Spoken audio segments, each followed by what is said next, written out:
नौजवानों के दिल में जलती आग हिंदुस्तान है, शत्रु के वनस्थल पे करता नाश हिंदुस्तान है। ये शौर्य है, बलिदान है और त्याग हिंदुस्तान है। यहाँ उपस्थित सभी आदरणीय एवं माननीयों को मेरा चरण स्पर्श and another infinity welcomes to all knowledgeable of present here. मेरा हृदय आज असमंजस में है कि मैं शुरुआत करूं कहां से। मैं शुरुआत करूं उस भारत देश जहां 150 करोड़ लोग 22 भाषाएं और 1600 से अधिक बोलियों में बात करते थे, जहां राजनीतिक मात्र एक सत्ता का खेल नहीं बल्कि विचारों और विभिन्नता का दर्पण है।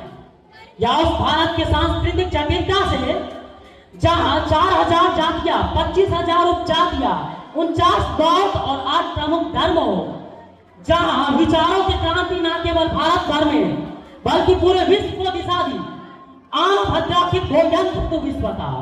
या उस भारत देश जहां वाम को चंद्रमा कहा गया और दाई दिशा को सूर्य बताया गया, जहां पारंपरिक विरासत ने हमें नीतियां दी, सभा और समितियां दी, उस राजनीति को आज मात्र हम 2 प्रश्न में उजलकर दिखाई दे रही है।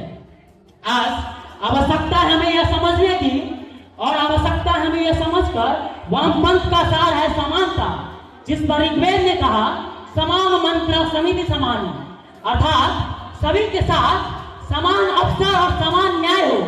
आधुनिक भूमि सुधारकों से लेकर शिक्षा के अधिक वामपंथ ने दबे कुचले लोग और गरीब लोग की आवाज बनने का प्रयास की।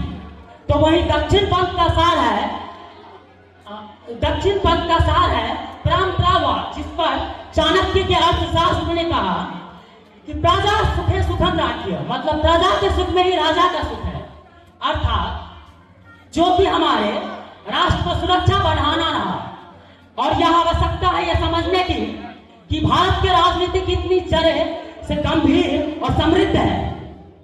यदि हम महाभारत और महाकाव्य को पढ़े तो अर्जुन ने युधिष्ठिर से कहा कि राजा का धर्म क्या होता है, जिस पर युधिष्ठिर ने कहा राजा का धर्म होता है न्याय और सबके हित में काम करना।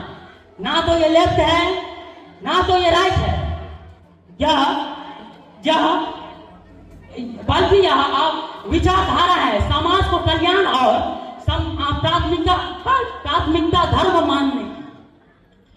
और यह आवश्यकता है 65% युवाओं को एक ऊर्जावान भारत की निर्माण करने की, जो भूगोल में, खगोल में, साहित्य में और वाणिज्य में और पर्यावरण में माँ भारती का निर्माण बनकर विश्व गुरु सिंहासन पर पुनः विराजमान हो, क्योंकि वो गौरवशाली था वो भूत, भविष्य भी महान, अगर संभाले उसे तो वर्तमान भी महान। इस प्रेरणा स्तुति पे विवेकानंद जी कहा करते थे कि यदि मेरे पास 100 ऊर्जावान युवा मिल जाए तो हम इस देश की दशा और दिशा दोनों ही बदल सकता हूं। ऐसे तो हम 150 करोड़ लोग हैं, मेरे लिए क्या कठिन, बस आवश्यकता है जामन की तरह एक भूमिका निभाने की, जो हम युवाओं यह कर सके कि कौन आजाद कठिन जग माही, जो ना हो तात तुम पाई। बस आवश्यकता है प्रत्येक व्यक्ति को एक रुचि रखने की और इस भारत को हर एक चीज में आगे बढ़ाने की। जिसे खेल पसंद है उसे खेल में जाने की, जिसे पढ़ाई पसंद है उसे पढ़ाई में जाने की, जिसे गाना पसंद है उसे गाना में जाने की, लेकिन वो भारत में कुछ करने की, क्योंकि भारत जो है ना, भारत आपको तभी नाम लेगी जब आप उसके लिए कुछ करते हैं, कुछ आपके लिए आप कुछ स्ट्रगल करते हैं, कठिन करते हैं। Thank you everyone.